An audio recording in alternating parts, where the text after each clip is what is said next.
What's up, everybody? I'm Clayton. Welcome back. We're on to Scream 7. This is it. While you're here, go ahead and hit that like button and subscribe. Join the pack. We go hard in the paint. What's up? So let's talk about it. Scream 7. Out now in theaters. Go watch it. Go check it out. Regardless if you're, a Scream fan or a casual fan or whatever. If you're a fan of horror, go check it out. If you got nothing else to do, and then let me know your thoughts in the comment section. I'm gonna keep this spoiler free. All right, so because I know this is freshly out, a lot of people want to see it. I don't want to ruin it or spoil it for anybody, so this will be a spoiler free review. So regardless of whether or not you've seen it or not, you can watch this review and not have anything ruined. All right, so I'll give my my spoiler free thoughts and then my overall rating at the end. So what did I like with Scream 7? I actually did like the opening in this film. I thought that it was eerie. I thought that it was creepy. The tone of it, the setting that they put the opening in, and in the way that Kevin Williamson directs that opening, I thought it was pretty cool. There's some really cool visuals in the opening that I really enjoyed. Some good moments of tension in it that I thought Williamson handled pretty well. And I could definitely tell, I could see some Craven in it. That was kind of cool about it. I could see some Craven influence in how Kevin Williamson directed that opening scene, and I thought that was cool, man. I could see the love and the influence that he had for Wes. I like the opening. If you're going to bring Sydney back into the franchise, which obviously they do, that's not a spoiler. She's on the poster, she's in the trailer. It's no spoiler. They bring Sydney back in this one, largely because of everything that happened after Scream 6 and Melissa Barrera getting canned, getting fired, and then Jenna Ortega dropping out shortly after that. Obviously the Sam and Tara characters could no longer be in Scream 7. So what do? They have to figure out a way to let that go and move on, do something different. So they bring Sydney back. If you're going to do that and you're going to bring Sydney back, I will say that I do like what they did with her. I liked the story that they tell with Sydney and how she's used in this film. I think that there's a really good commentary on motherhood and on parenting and being overprotective of your kids and the potential damage that can actually lead to by not letting them kind of live their own life a little bit. Not saying to just go all hands off, but they kind of explore some of the consequences of overbearing parenting and overprotection and just some of the rigorous, difficult decisions in parenting. And they use Sydney to kind of tell that story and that commentary. And I like that they did that. I think that's a new chapter for Sydney, something new with the character we haven't seen before from her. We know that she lost her mother in the events or prior to the events of the first film. So now getting to see her as a mother is kind of cool. I think it's kind of full circle there. And I like that they did that. I thought if you're going to bring the character back, do something new with her, do something creative, and do something useful. And I think they did that. And I think that Neve Campbell actually gave a really good performance in this film as Sydney. I think this is maybe even her best performance. Dare I say, maybe her best performance in the franchise. I think she adds a lot of emotion to it. There's certain scenes and just her reaction to certain things. There's stuff going on internally within her that I think she portrays and shows very well. And I thought that Neve Campbell did a really good job in her performance with this film. Her husband, Mark, I think it does a good job. I think the actor who plays him does a good job. I like their chemistry together. I think they do have good on-screen chemistry. And I like how they kind of use him in the film as well. He's, the other parent in the film. I think they use him well. And yeah, so I like how they use Mark. I like how they use Sydney. I like the performances there. I like the chemistry. I thought that was good. I think there's a clear commentary in the film, again, with about motherhood and parenting, that I thought that they explored well, and do a good job with. I also liked that they used Gail, or how they used Gail in this film. Again, no spoilers. She's on the poster as well. There's no secret. It's been posted in a number of places that Gail is in this film, so no spoilers there. However, if you see my Scream 6 review, you'll know that I wasn't a fan of how they used Gail in Scream 6. And partly because I felt like she just didn't play a real significant role in the film, and the fact that she still has not been RIP'd, and she's still playing the same kind of reporter type lady 6 films in. Well, they bring her back in this in this one. However, I do think, again, if you're going to bring her back, my whole thing is do something useful with her. Do something useful. I don't like wasted characters. Okay, I've never been someone that likes wasted characters. If you're going to have me spend 2 hours of my day or night in a film telling a story with characters, have the characters mean something.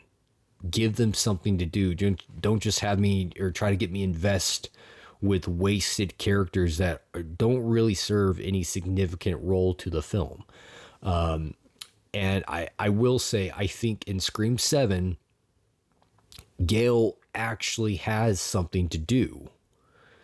That's why I actually liked her in this film. I think that she actually plays an important role in the story and in the film that's being told. She does things that actually directly affect decisions made by other characters in the movie. And she actually has a significant role to play in the development of the plot. And I thought, okay, good on them. If they're going to bring this character back for another movie and another story, at least do something with her. And I thought they did. And I like that they did that. So I give Scream 7 some props there for bringing this legacy character back for a 7th film, but actually putting her to work and doing something useful with her. So I like that. I liked the atmosphere and the tone of the film. I felt like this had a more serious tone to it, which I liked. It's something a little bit different. You still feel like you're in a Scream movie, but I don't know. I just feel like they made it maybe a little darker. The tone, the atmosphere. I liked that. I liked what Kevin Williamson did there. I thought this was more of an emotional film for a Scream movie. There are definitely some emotional moments that they kind of lean into. I thought gave the film some heart and some emotion to it. I liked that. I liked. There was a really good concept within the film revolving around AI and the advancement of technology that they use in the film. And I thought that was actually a really creative idea and a really good idea because it makes sense with technology today. It feels very modern. It feels very much like 2026 Scream. It didn't feel like we're living in yesteryears. It felt like this was the Scream of today. And they have AI play a very important and significant role in the plot of the film that hasn't really been used in prior Scream movies. And I like that they incorporated that in this one because, again, it makes sense. It's modern. It's Scream of 2026. And it I think also kind of enhanced the plot development there. So I won't say exactly what it was that they did because it will spoil part of the plot. And I don't know who all has seen trailers or what you guys know about the film for people that haven't seen it. So I don't want to give too much away with what they do with the AI. But I'll just say that I liked the inclusion of the AI in this film, and what they did with it, I thought was a creative and new concept for a Scream movie. And then the kills. I really liked the kills. Yeah, there were two kills in particular. I won't say who they were or who got killed, but two of the kills for sure in the film were pretty freaking gnarly, man, for a Scream movie. And I was like, I was impressed. I was thoroughly impressed with Kevin Williamson and the kills that he put in this film. I was like, dang, dude, Kevin Williamson is going hard in the paint right now, son. I liked it. I liked the kills in this film, man. They stepped it up. Two in particular, I tip my hat off to and say kudos, bro, because there were some gnarly kills in this film. As far as negatives, there are some things that were some issues for me. I have some bones to pick with Scream 7. I wasn't particularly a fan of Sydney's daughter in the film. I wasn't a fan of the performance. The performance just felt really weak. I don't feel like the actor brought a lot of energy to the character or to the screen. She was a character, and the performance was such that I feel like in 6 months from now, I will completely have forgotten anything that character did in the film. It's just a very unmemorable character and performance. I just don't really feel like left any type of mark or impression. I just wasn't. The character was important for the story and for Sydney as a character, but the character itself I didn't feel like had many layers to her. And I don't feel like the performance left any type of impression. I didn't really invest with that character. And then the surrounding characters, the cast of characters, the group of friends and characters in the film, again, I thought were pretty weak. I thought they were underdeveloped, not very memorable. None of the performances really stood out for me at all. And I didn't really care about them. And that, when I come to a Scream, specifically with the Scream franchise that has made a legacy out of the memorable characters and the returning characters here, I felt like if I never see these characters again,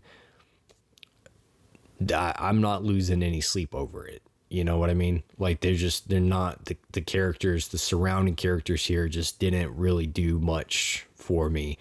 And I just didn't really invest much with at all. There were also quite a few logic issues and inconsistencies in this film with prior Scream films. Like, I don't know that Kevin Williamson did a very good job at there were logic holes, man. There were just some disconnects some inconsistencies where I'm just like, I was sitting there in the theater like, what? Why, how, when, how, where did that, like, you know what I mean? There were logic issues and inconsistencies that aren't really there in Scream. Like, this franchise doesn't really have like the logic and inconsistency issues. It's been really clean on those for the most part. Here, it's just, I was like, what? Like, there were a number of things that were said that made absolutely no sense based on prior continuity and based on prior installments in the film. But yet it was also a sequel to everything else that had previously happened. You know, like, this wasn't a remake. This wasn't, you know, another requel. It was a sequel, but yet there were just, a number of things, man, a number of logic issues for me. The misdirect with, see, again, I don't know how much to say here, because I don't know what all you guys know about the film, but I'll just say this. There was an attempt at a misdirect with a prior Ghostface that I don't think was handled very well, because it created a significant logic issue within the franchise and within the series. I'm not going to say whether or not a prior Ghostface killer comes back in this movie or not, but something involves a prior Ghostface killer that I think was incredibly underdeveloped and just not handled well at all, and created a very significant logic and consistency gap that I was just not a fan of at all in the film. The reveal of Ghostface, weak in my opinion, predictable in my opinion, not very well handled. The third act, again, can we please, all the powers that be, if you're listening to this, I don't know why you would be, can we please do something new in the third act of a Scream movie? We get another Ghostface monologue with the same stuff that's happened in every third act of a Scream movie. Every third act, every climax of every Scream movie that has ever come out happens again in Scream 7. I'm like, is it that hard? Is it that hard to just do something new in the third act, my guy? Can we at least go a little harder in the paint, Kimosabi? I mean, is that too much to ask for?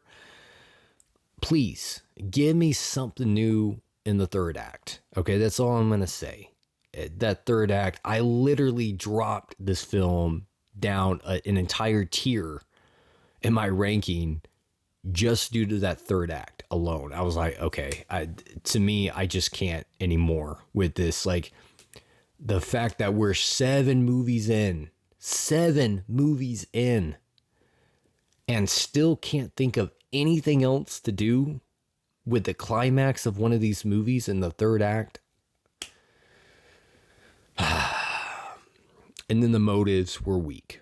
To me, the motives they've already been done before. They've been done better. They weren't really handled that well. They didn't really harmonize with the rest of the commentary in the film. Wasn't a fan of that. But overall, guys, I'm gonna give Scream 7 a 3-star rating. I did like the film. I did.